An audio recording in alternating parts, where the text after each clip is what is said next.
live with the GodFather, West Coast Hip Hop.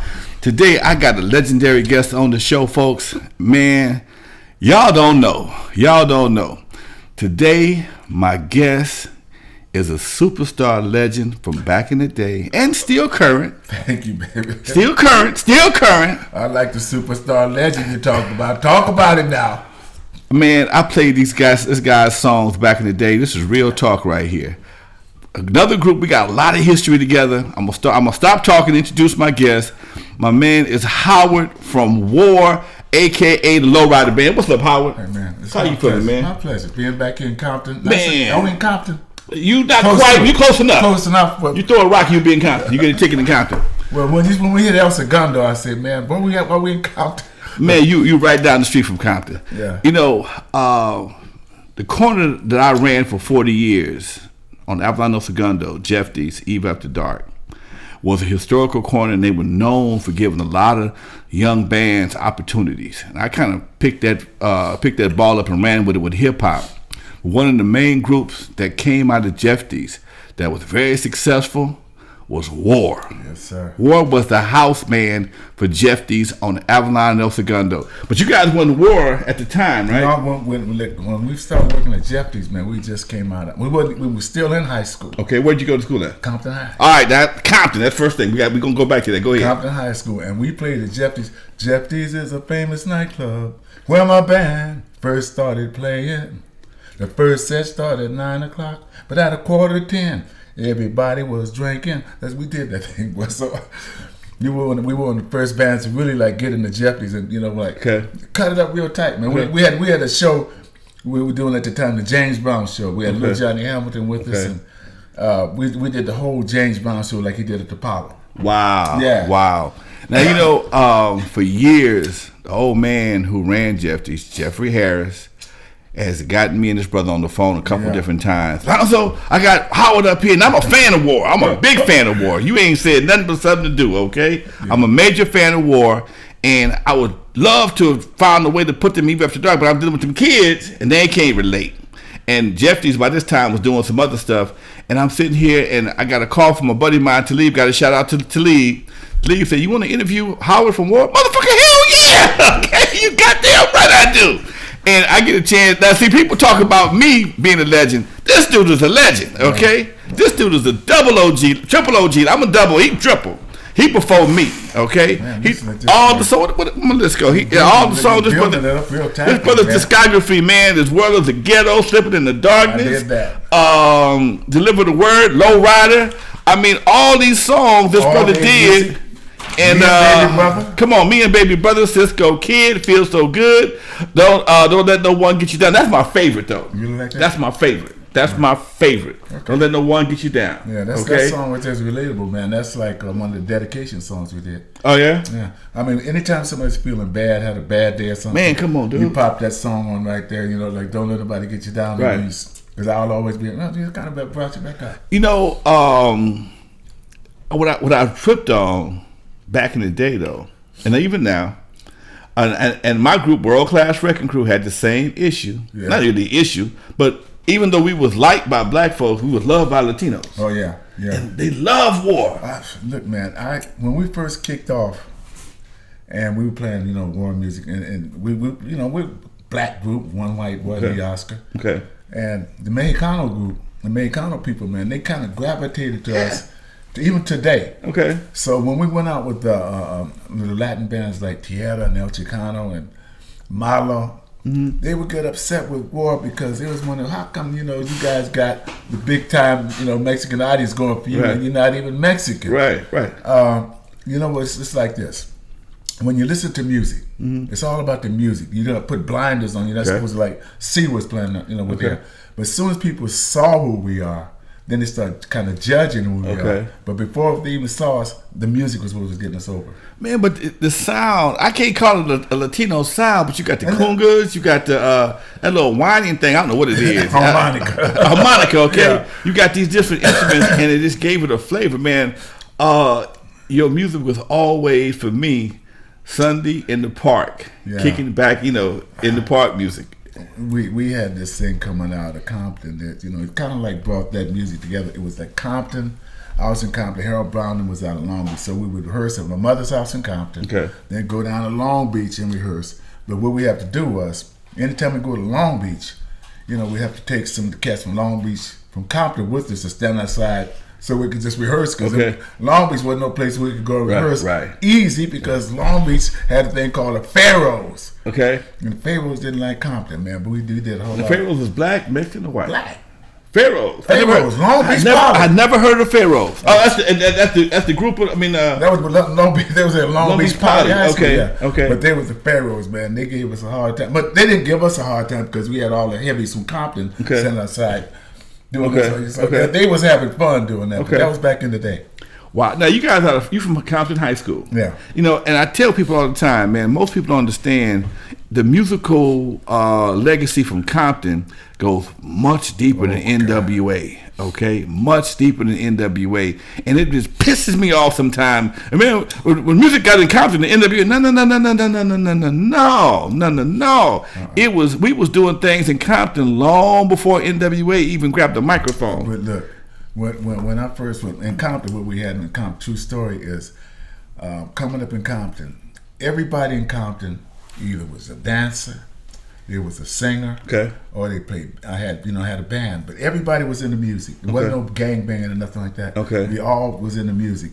So coming up in Compton, everybody was just grooving music. So we developed our own style.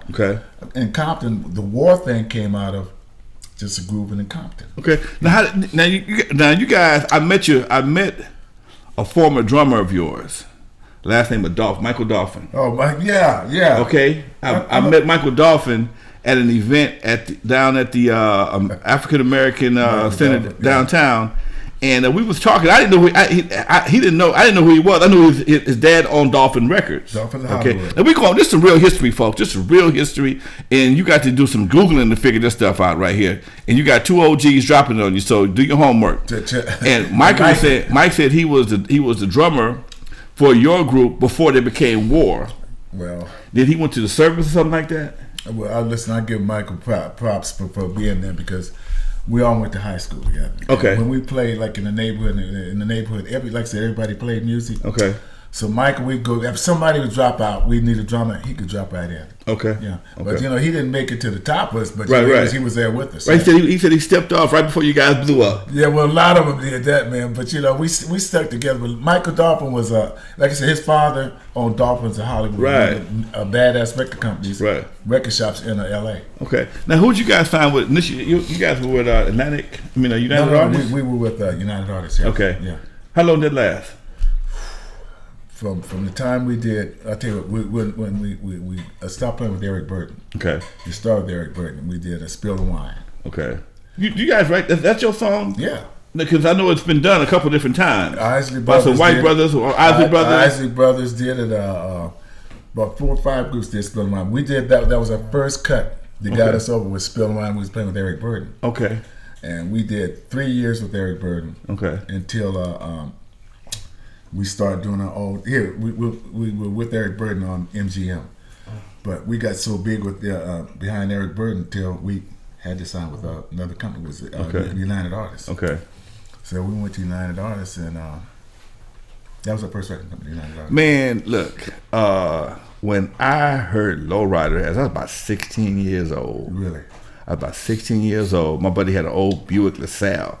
Buick LaSalle is probably the last car you want to be a lowrider in. Okay, why? No bullshit. Because it's so big. It's so big, right? But we took the shocks out the back of it, put some bricks in the back. Okay, so the back. We did this. We put some bricks in the back so the tail would drop a little bit. And we riding around there, one arm out the window. He got an 8-track in there, and speakers wasn't shit back there. We bumping lowrider. This is no bullshit. We thought we was some real lowriders. Hubcaps. We ain't got no money for no rims. We got hubcaps on the car, but the car was clean. Okay, and then we would take the shocks out and hit the brakes, and the car would jump up and down. That we had no lift. That was your that's what we had. And that's what we did back in the day. We take the shocks out, and the car would hop up and down. You hit the brakes real hard, and the car jump up. Then the brakes make it go back down again. And we was bullshitting, but we was clean. That's how brothers was creative, man. Yeah, you had to create your own low riding style. Right. Then we realized if you hit the springs, if you go to the muffler shop. Yeah. and heat the coils, you can drop it down about 2 or 3 inches. Yeah. Oh shit. So where'd you go to school? Centennial. Oh, right. Centennial. Biggest rival in Compton, best rival was Compton Centennial. Compton Centennial. Yes. That was professional. Yes. Yeah. Where'd you graduate? 64. Okay, you're a little older than me, but that's okay. Just a little. Just a little bit. So, you were there. You got out before they had the big football, the team that kicked ass, and they had Compton had from 65 to 66. They had a undefeated football team, basketball team. Undefeated. Yeah. Their team has the longest undefeated record in CIF history. But you got to remember back in the day, remember when they had the World Cup champion track meet at Compton? Yeah. With the Compton Invitational? Okay. I mean, Compton had that going on. And you were Compton, right? Yeah. When Compton had the parade going down to Compton I'm in the Boulevard, parade every year, man. The Compton, boy, that was some good days, man. I'm in the Compton parade. I started being in the Compton parade when I was in ROTC back in 1974. ROTC 74. I was in the parade. I'm in the color guard, okay? Then I started working with Comcast, well, the cable company. I was a cameraman, and now I got a convertible. I ride in the parade every year. I'm waiting on my application right now. Yeah. I'll be there some bitch every year for the past 10 years. Well, it just have some fun, man. Yeah, we're talking about how Compton used to be, before it turned into like no man's land. You know what, man? I have a guy. I'm gonna get you. I got your number. I'm gonna stay in contact with you because there's a guy talking to me about doing a documentary on Compton before it went crazy. Oh yeah. Okay. Yeah. And only a handful of cats, but that I know personally was around them. But see, you the first cat that was musically attached to Compton before it went crazy.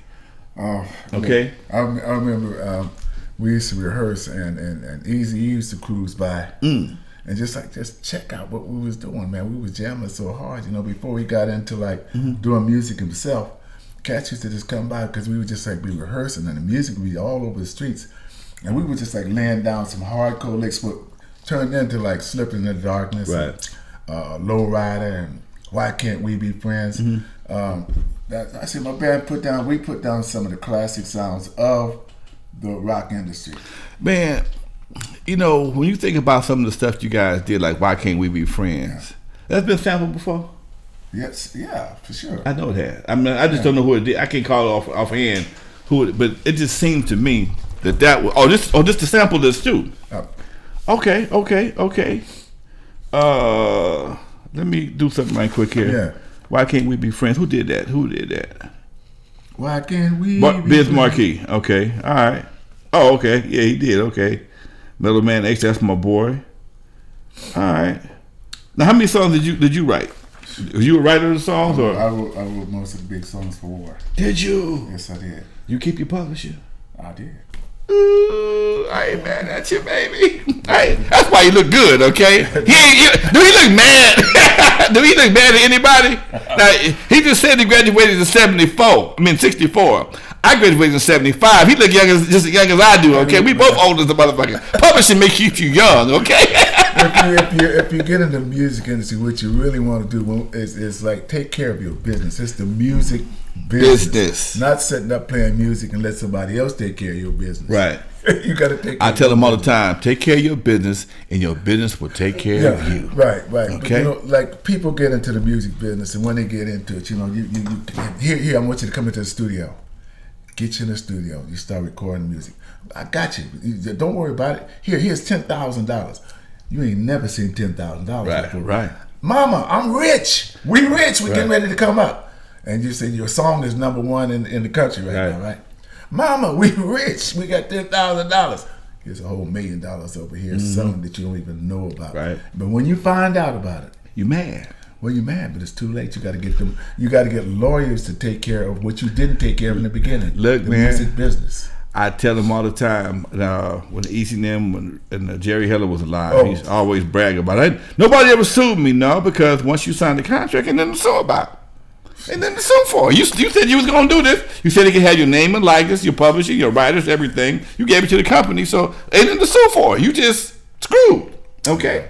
And this is what I do with youngsters. I try to tell them. I tell them right now. They don't want to hear it, but I still tell them. Some of them listen. Yeah. Most of them don't. Most of them just happy to be in front on the stage, get that $10,000 and that watch, that Rolex, that first Mercedes. And these niggas nowadays are signing off publishing for blunts or for ounce of weed. Shit. Anyway, don't get me started with these pole fools. Look here, let me tell you about how the music was when we were coming up. In the war days, when we were cracking, we wrote music about social issues, about bringing people together, about unity. Right. Every song we did was about all the groups in our era. Everybody wrote about, bringing people together. We thought we could make the world change by the songs we wrote. Okay. Like the world is a ghetto. And today, it's the thing about it is you got to be a gangster, you got to be a killer, you got to be a drug dealer. It's all negativity going into the game right now to keep people at odds with each other. You preaching to the choir, but keep on preaching. Well, what I'm saying is, I don't know how we could turn that around, but what the youngsters got today is they don't play real music. They don't have that real bass line, that real drum line, the keyboard line, the real funk line. So they're going out there sampling to get it. Right. And we played it down so hard to if they want to get the music now, they got to go back and listen to the war catalog. Yesterday, I had the privilege of speaking at the Film Institute. There's a Film Institute up in Hollywood.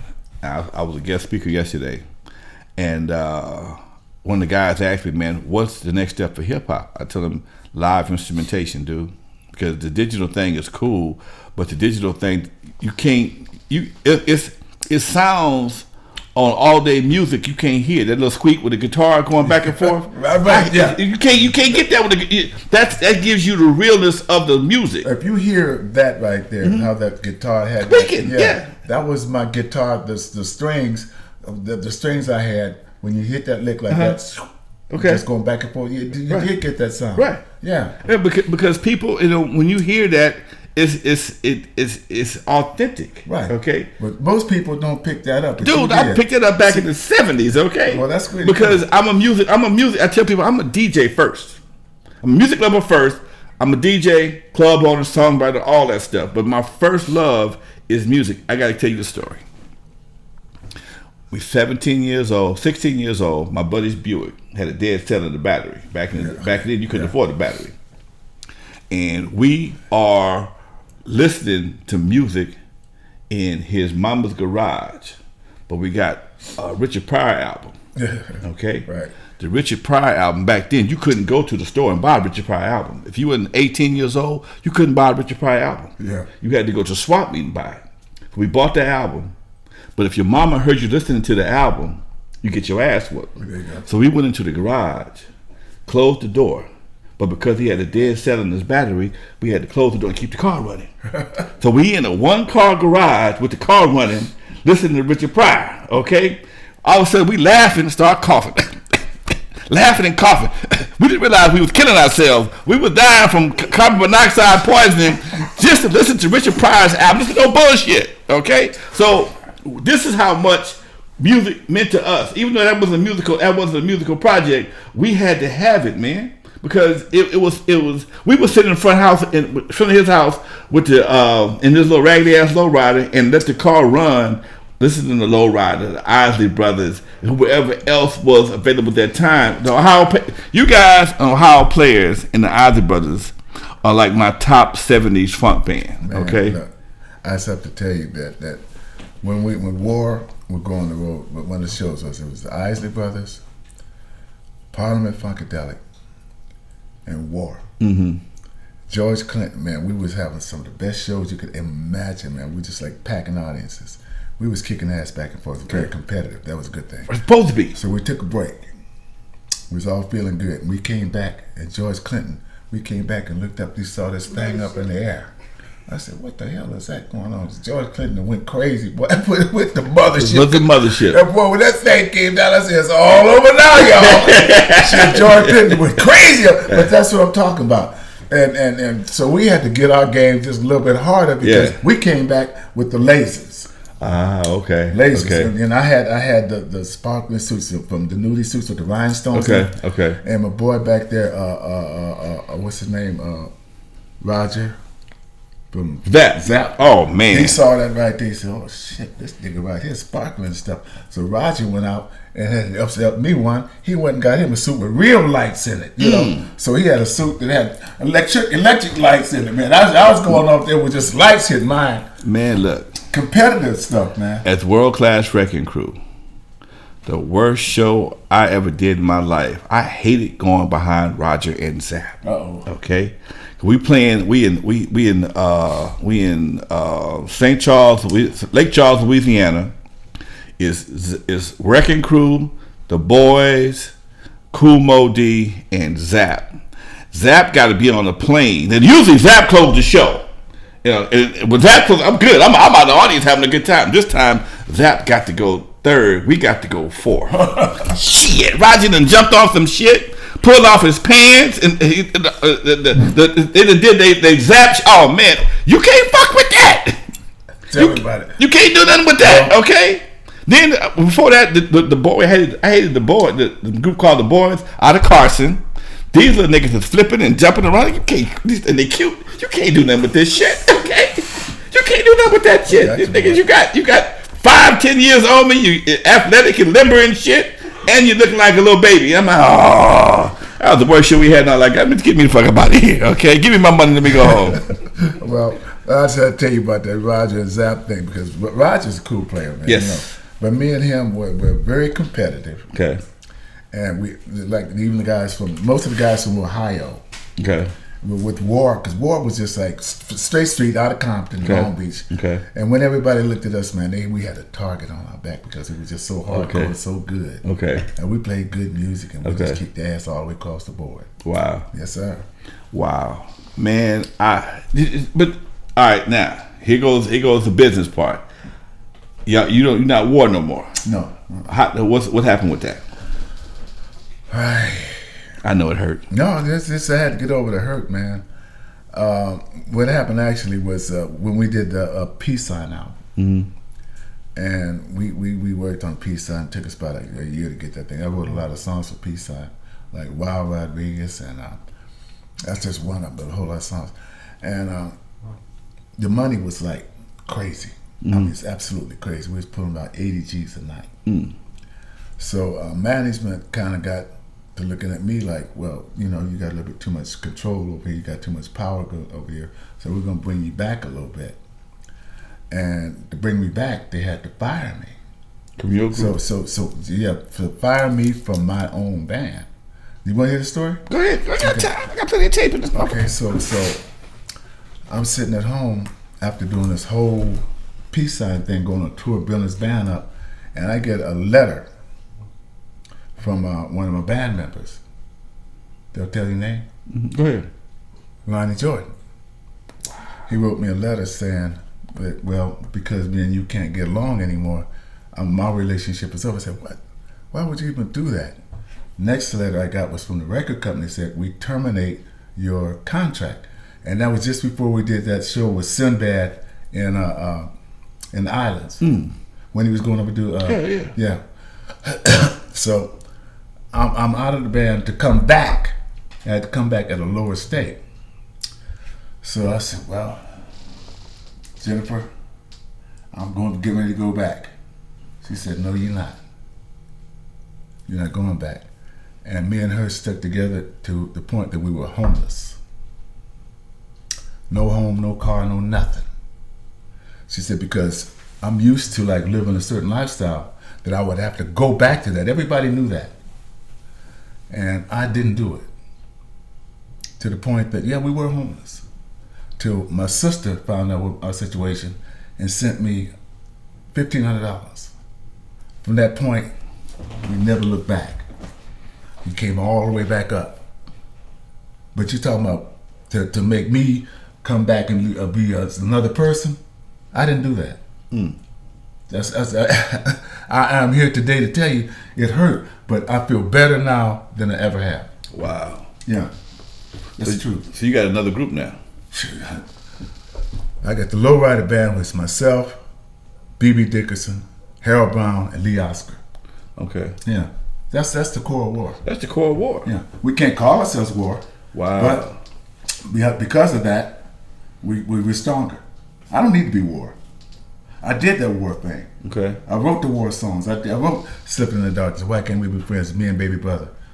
I wrote those songs that made war what it is. The song that made war was Slipping in the Darkness. Okay. Yeah. You know, I'm seeing this happening more and more, but a lot of the legendary bands like Lakeside going through the same thing. Yeah. Okay. Me and Steve was talking. Steve Shockley was talking about this. How Mark took the name Lakeside, and he's doing something else. But the original members of Lakeside is got to do something else. And I know it's serious, but let me give you my philosophy about the music industry. Go for it. When people get in the music industry, they got to do one thing, which destroys every band, is greed. So you got a band that get this that's been working all their life to get up to a certain point. As soon as they get success, somebody says, "Well, listen, the band is called Us. Okay, Us. I want the band to be called Geronimo and Us." Right. So here I am. So I'm going to take the top spot and get the top money when we all came from the same neighborhood. Right. And since this happens, the band starts falling apart because the Geronimo person is out there by himself and he can't make it by himself. Right. And all he had to do was sit back and just keep his group together, take the greed out of it. Because one thing about music, greed kills. You know, I watch Unsung a lot. Yeah. You guys did the Unsung? Man, it's when you hit Unsung, you through.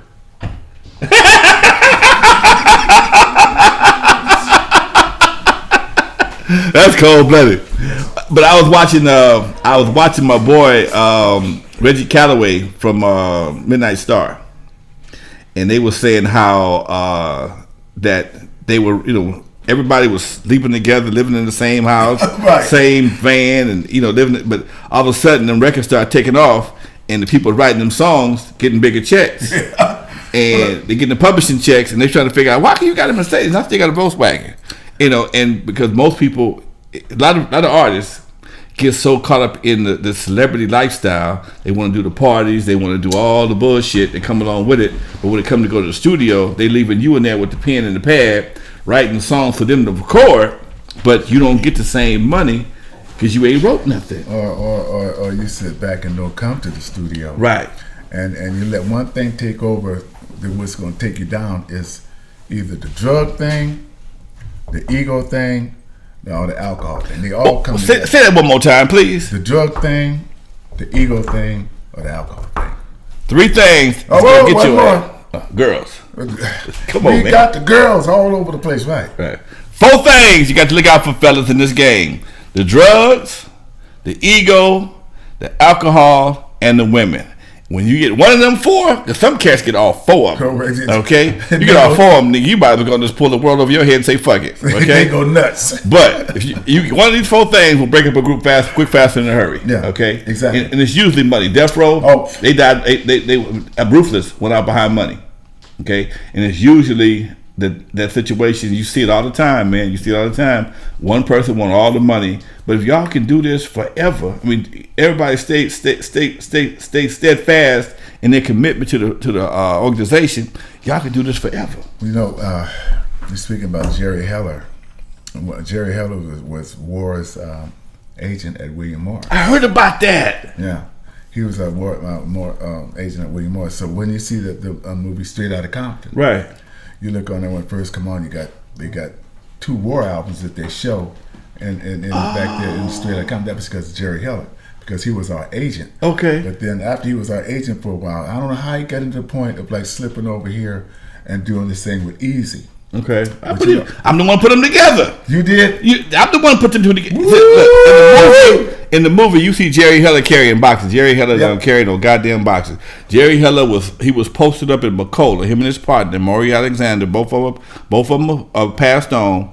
But Jerry used to manage L.A. Dream Team, and Maury managed L.A. Dream Team. Jerry managed Egyptian Lover. Yeah. And they were all me to be my manager, and I didn't want to sign to nobody because I got my own deal with CBS. Yeah. So when they came around, CBS offered us $100,000 to come be on Sony, And I'm like, well, shit. My lawyer said you don't need a manager. You already got a deal. Yeah. So all you're gonna do is spend $20,000 for nothing. Right. So me and my manager cut my record deal. They didn't like that because now this nigga can count. Okay. And so, but after we got signed, I signed with him because we had so much stuff going on by then. I brought him in as a manager, but he still didn't make that $20,000. Jerry Heller? No. But meanwhile, Jerry found us some money with the union, and because they got broke, okay, and Jerry found about $6,000 because the union took out $6,000 for union dues, and we wasn't union members, so we went Taft-Hartley, okay, got the money. Jerry got the money for us, and when he got that money for us, he became the savior of Dr. Dre and DJ Yella. He hyped him up so much, Eazy-E wanted to meet him. And I made that connect between Eazy-E and Jerry Heller. Boy, you got some history there, man. Because, like I said, Jerry Heller was our agent, man. Like I used to see Jerry Heller down at Fire Productions. He was a very low level guy, man. He wasn't no big time cat. He was just a music agent for William Morris. Wow, I do know he was an agent. Didn't know you was one of his artists though. Oh yes, man. He was booking more from William Morris. Wow, see. Fucking with me, you're gonna learn some history, folks. Fucking with me, you're gonna learn some shit. Because okay? the way you got me talking, man, you letting me just be myself. And by being myself, I could tell people some things about war, about myself that ordinarily I wouldn't do. And I would never, ever tell a story about how I got out of war, because that's something I keep close to me. And tonight I did that. Man, we got a lot of history, man. Yeah. Our paths have been intersected for decades. But I can sit back and talk to you like that because it's like, we're off camera and stuff. We're just having a conversation. Thank you. And easy talking is like what we're doing right now. So I have to just compliment you because, like I said, I never, ever would tell people about that story about myself and Lonnie and how I felt about that because it's very painful to me. Okay. Wow, I'm glad to make you feel comfortable to share with us, folks. Fuck it, I feel better now. These podcasts can be very therapeutic, man. They can be very therapeutic. Yes. Folks, my guest tonight is a brother, man. When I was a youngster, I'm listening to Slipping in the Darkness and trying to be a lowrider. And one of my favorite songs, like I said before, is Don't Let No One Get You Down. And these songs, they mean something to me right now. They are in my playlist right now in my truck. They're in my playlist right now. So I want to thank my man Talib for bringing him over here and hooking us up. And I want to thank Jeffy for giving us both opportunities back in the day. Because, we was all kids. You damn straight. Y'all was 16, 17, right? I got to ask you one more question. You remember a group called the Handicappers? Yeah! See, if I talk about the Handicappers, niggas think I'm lying. They had a nigga with no arms playing the drums. They had a nigga with no arms playing the drums, okay? Wait. Am I lying? No, wait. That nigga right there told me Eddie Spaghetti. He said he's going to slap me in the face. Look. I'm serious, man. I told somebody about the Handicappers Howard. I said Jeff D had a group called the Handicappers. Yes. Everybody in the band had a handicap. Okay? One man was blind playing the keyboard. The lead singer was blind. Somebody didn't have all their limbs. And the drummer didn't have no arms. He had this little contraption. They called him Eddie Spaghetti. The motherfucker had this little contraption, and it looked like Mr. Potato Head with some sticks on his arm. And it was the funniest shit in the world, but the motherfucker could play. That's right. But see, what we did as creators, we came into Jeopardy's, and sad to say we took their job. That's when the boy said he's going to slap me in the face. Eddie Spaghetti didn't have no arms. That's right. He going to slap somebody in the face. I looked at him, I said, how you going to slap me in the face? See, people think I be lying. I tell this shit. People think, Lonzo, you be lying. No, I be telling the truth. I can't make this shit up. No way. I cannot make this shit up. It was all handicapped. It was all handicapped. They had to come in. If they had the trucks back in the day, they'd all came in the access van. Okay. If they was around back then, the whole band would have came up in the access van. Okay, I'm not bullshitting. They had dogs and people had to escort them in, put them down the whole 9 yards. Eddie Spaghetti had 2 legs. I had to just bring that up, man. I'm glad you did, man. I tell that story, and niggas say, Lonzo, you lying. How you have a drum with no arm? The dude had a special rig with drumsticks attached to these artificial arms. He would be playing like a motherfucker, okay? Playing his ass off, and the nigga it was a white boy, could play his ass off. No bullshit. You go slap my face off, too. They had no arms. Y'all think I'm bullshitting. I'm not bullshitting, okay? You fucking Avenado Segundo was a special place, okay? He was mad at me too when he said he'd go slap me. Yeah, see? And I said, he probably was serious. I said, what you go slap me with? Nope.